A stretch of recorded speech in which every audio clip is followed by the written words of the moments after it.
Hi guys! Welcome back again to my YouTube channel. Ako nga po pala si Maricar, and for today's video ay magre-review tayo ng isang earning application na pwede daw tayong kumita ng libreng pera. Pero we'll see kung legit nga ba talaga ang application na ito. Mahirap namang magsabi na legit siya kung hindi pa tayo nakaka-receive.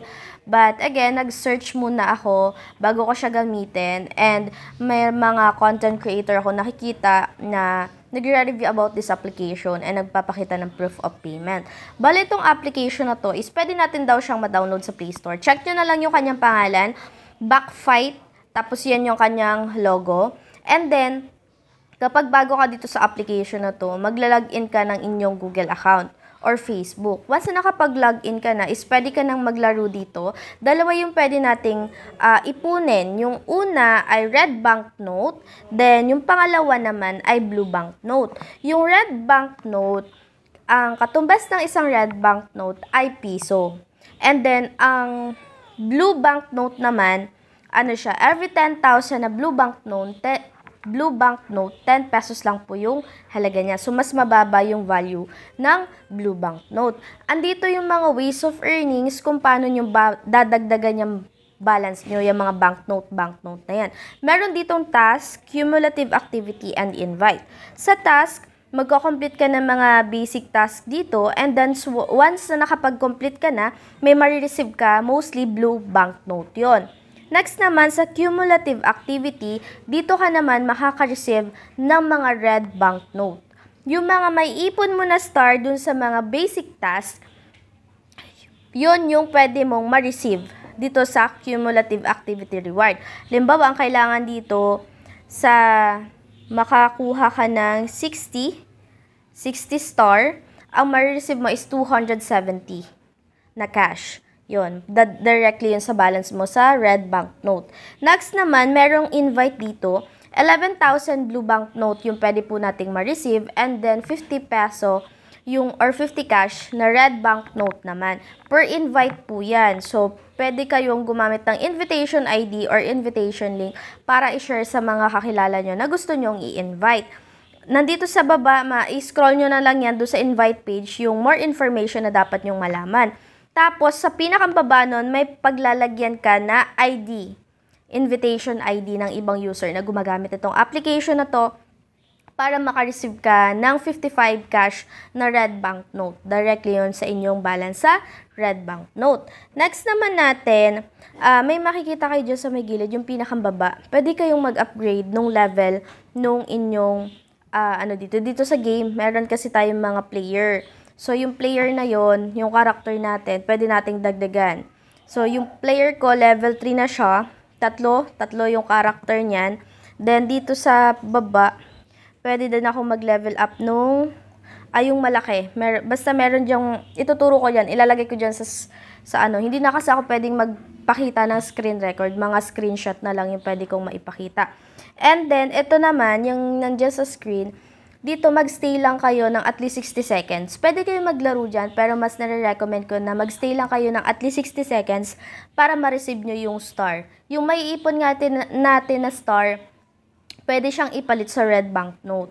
Next naman, dito sa 1,600 blue banknote, ayan, meron ditong 8-digit withdrawal password para ma-withdraw natin yung 1,600 blue banknote. Maliit lang yung halaga niyan. Pwede natin yung makuha yung passcode doon sa daily task, basic daily task, and sa pag-i-invite.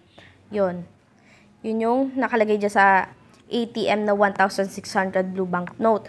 And then, doon naman sa kanyang pinakang main game, ganito lang yung gagawin nyo. Isa-swipe nyo lang yung screen niyan. May papakita ko dyang short clip.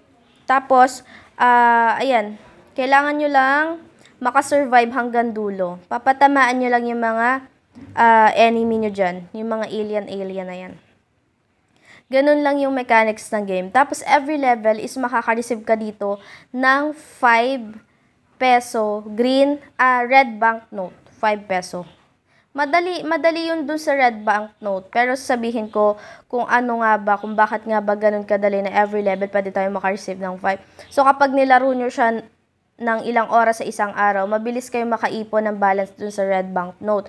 Pero meron yung negative side. May negative side yon. Kung na mabilis man, pero ito yung negative side. Pag-uusapan natin yan.